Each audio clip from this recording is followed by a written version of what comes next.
This is the final version, if you will, of my series on building the metro region. Been at it now for 2 years, and this is not really a summation, but it's where things kind of pointed to today. And so the topic is based on change in the area that we're in, change on the times that we're in as well. And thinking of it in those terms, I'm going to start with a framework, a statement by Sir William Beveridge from 1942, where he discussed the making of the welfare state. Now, that will fit as we go along in time, or you can just think about it in those terms, where in 1942, when he was describing the creation of maybe the modern welfare state, he framed it from the point of view of the things that needed to be taken care of, to be addressed in the welfare state, and that is want, ignorance,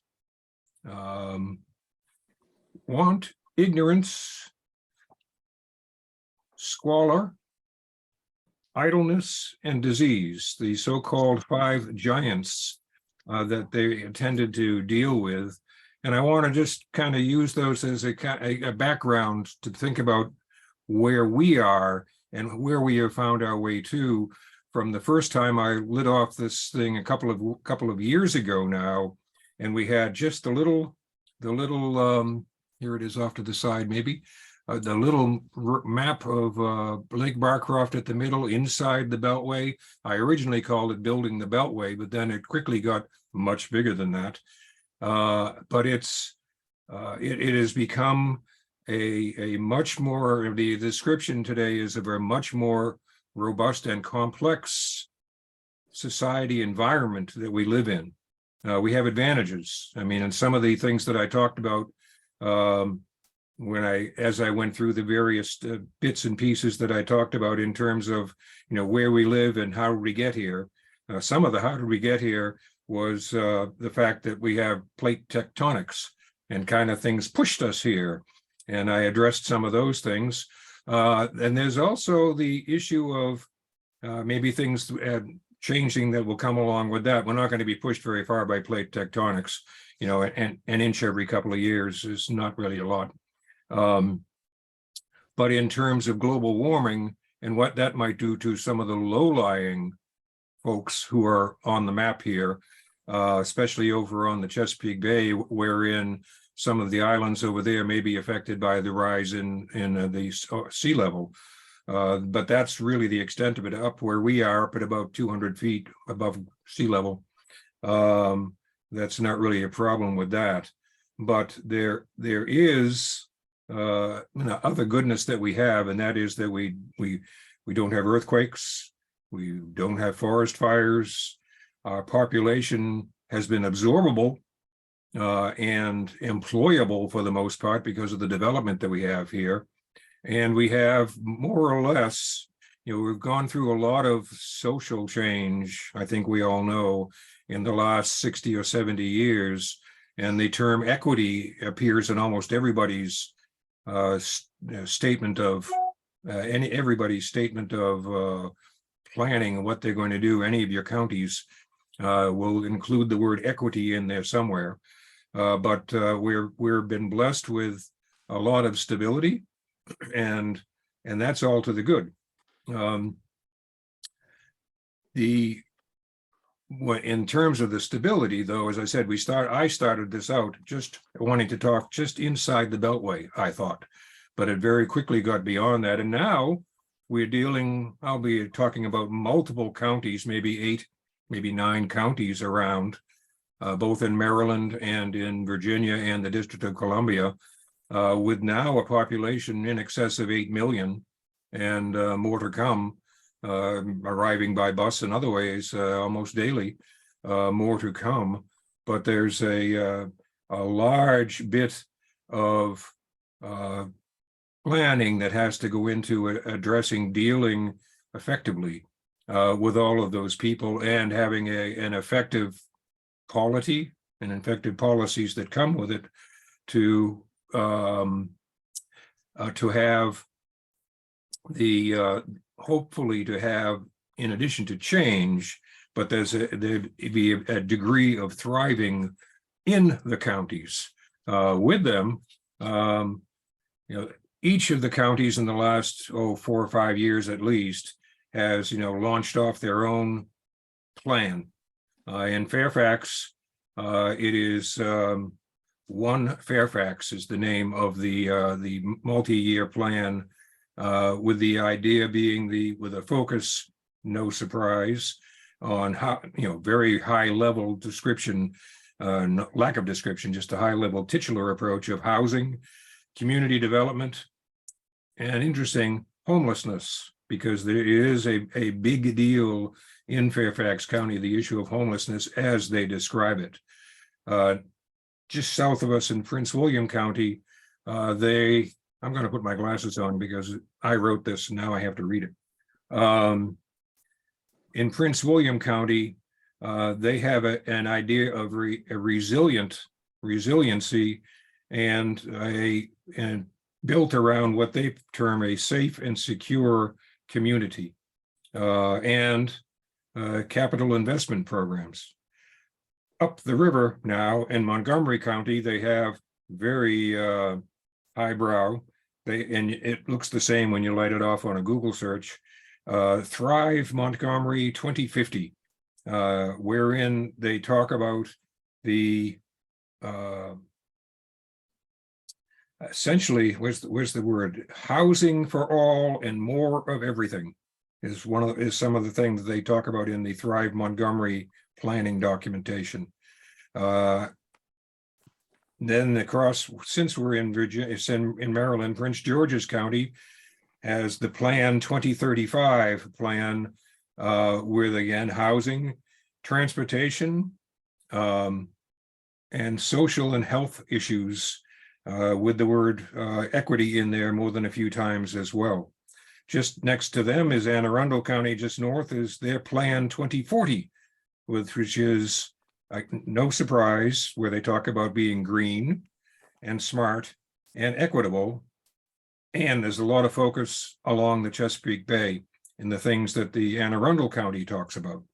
Interestingly, I should make a side trip here on this. Prince George's County in their housing and transportation and whatever else, Prince George's County one has a focus on downtowns, and it's surprising that the downtowns are maybe not only Hyattsville, New Carrollton, and Largo, which have their own town centers. They focus, when you look at it on a map, it's kind of gets your attention, knowing as large as Prince George's County is, that they focus essentially inside the Beltway. We could go back to my hello, Ellen. Good morning. Hi there. There you go. Muted, Ellen. We're recording now, so I'll just hold off on the questions, please. The Prince George's County with the 3 downtowns, all are inside the Beltway, and so it's just kind of interesting that way that the county seat, by the way, down in Upper Marlboro is not included in one of the downtowns. And I guess if I lived, I used to live down that way, and I'd be just as happy to have it not be a downtown. Thank you kindly. It was a nice place to visit. Actually, it used to be a nice place to go to hockey matches down at the ice arena down there. And the Prince George's County did not focus on National Harbor. It's probably in there, but what the heck? Charles County, just to wrap up for this little part of it, Charles County has their refresh and recalibrate. I'm not sure what they have to refresh and recalibrate, but I guess it's a sense of keeping things moving. But within all of these plans, however many years they're planning on being out there, there's the underlying part of them, and it talks things that need to be done. I mean, here we have 8 million people, and aren't things swell? We talk about how nice things are. We're not having earthquakes, we're not having forest fires, but things don't take care of themselves. And so there is very definitely a continuing series of themes of maintenance of roads, not an awful lot of building of roads because they're mostly built. If you recall, I started about building the Beltway and then building the metro region, but a lot of the roads are built. Yeah, there'll be some in the way, if you will, and there's a whole bunch of maintenance that has to go into them. But the roads are mostly built. The power that people have is mostly there. I've covered a lot of that in previous sessions. The water that they need is mostly being provided. It's not just coming out of the Potomac or wherever else, but it's getting to the people where they need to be getting to. Things like solid waste removal is being addressed, but it certainly needs to be addressed more. When you consider driving south on Route 95, there used to be a nice clear look down there as you headed over down the bottom of Fairfax County before our own Mount Trashmore, to borrow a term from Norfolk area, is now a couple of 100 feet tall down in the bottom of Fairfax County. That's all our stuff that was down there, and there's more behind that. So the dealing and the planning of all these plans and all these counties have to have, the stuff has to go somewhere. And oh, by the way, doesn't get a lot of attention other than the fact that we are going to address this, and that is safety, the police departments and the fire safety. So from the point of view of the safety of your population from natural or other threats, those things all have to be addressed, especially given the growing number of people, and oh, by the way, the schools to educate all the little kids that are here as well. Key things in these things, I talked about housing.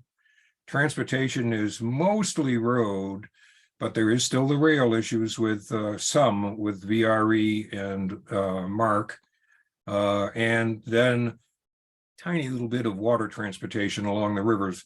That's especially if you want to get over to National Harbor, you want to have water transportation to get over there for sure. Housing is a huge issue. Oh, there's Mike. Mike Gaffin's coming on, I guess. Mike and we got. All right, we'll be on anyway. Just so you folks understand, I'm recording, so please hold your comments till the end.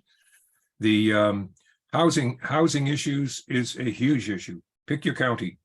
If you want to have Arlington County, the missing middle in the Arlington County, where do we put all these extra people, and are they allowed in the in-between houses? Can you have in-between dwellings on the lots that you already have there?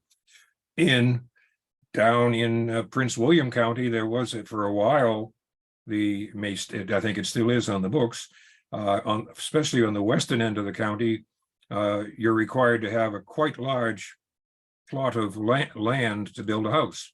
There's a lot of stress to have that changed. Another stressor that goes along with that is the